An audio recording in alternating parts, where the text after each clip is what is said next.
Dear friends, I hope you're all staying safe in these difficult times.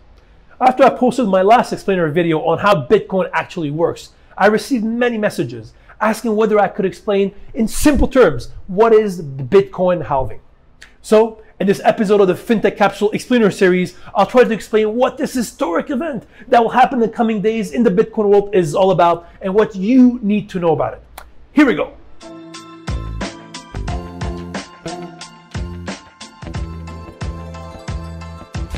In one of my last explainer videos titled How Does Bitcoin Actually Work, you can find the link to the video below. I explain using my kids' Legos how each 10 minutes or so a new block is added on the Bitcoin blockchain. And this is done by the auditors of the Bitcoin network who are called the miners. As I explained, who gets to become a miner is determined by a game of chance called proof of work or Bitcoin mining. It's a mathematical process that's a bit like rolling a pair of dice and trying to get a double six. The first person to get it gets to become the miner and gets to add a new block on the blockchain. But here's the important part.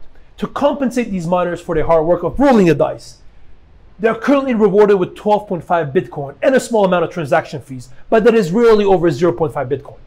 This reward is called the Coinbase and is given to the miner for his work.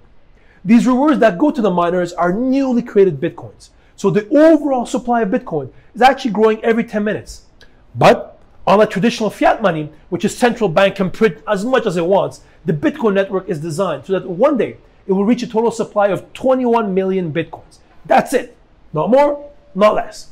And we know exactly how many new Bitcoins will be created every year until the year 2140. After that, no more new Bitcoins will be created. Miners will just be rewarded with transaction fees. When Bitcoin was created in 2008, a miner would get 50 Bitcoin per block. But every 210,000 blocks or so, which is roughly every 4 years, this amount of Bitcoin reward is cut in half.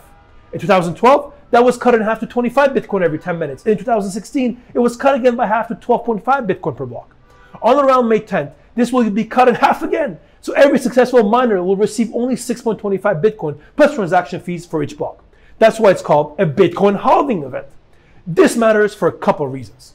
First, this halving is taking place at a time where there are way more people holding Bitcoin than was the case 4 years ago. That's way more demand. So many people are watching whether this time, when the new supply is reduced by half, it will spark a further rise in the price of Bitcoin. Second is the impact on Bitcoin miners. The Bitcoin halving causes their reward, thus their incentive, to be cut in half.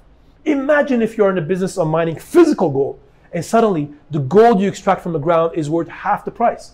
Will it still be worth the effort? It's pretty much the same thing with Bitcoin mining. The halving event will probably cause a number of Bitcoin miners to go out of business, particularly those who are not using the latest and best performing Bitcoin machines, and those who don't have cheap electricity to power their machines. The value of 6.25 Bitcoin may be lower than the cost of electricity and the machines needed to win the game of chance to be able to add the next block on the Bitcoin blockchain.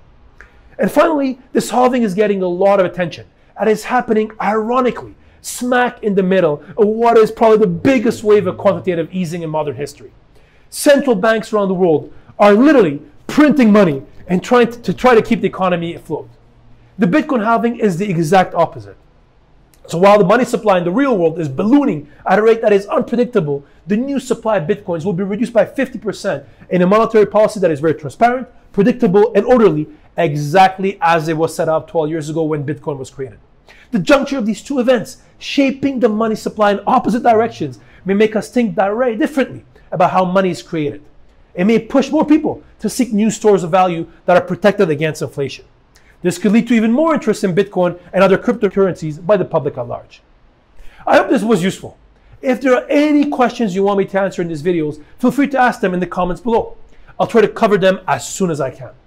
If you're interested in the topic of the future of money, make sure to follow me on LinkedIn and subscribe to my weekly newsletter at the link below.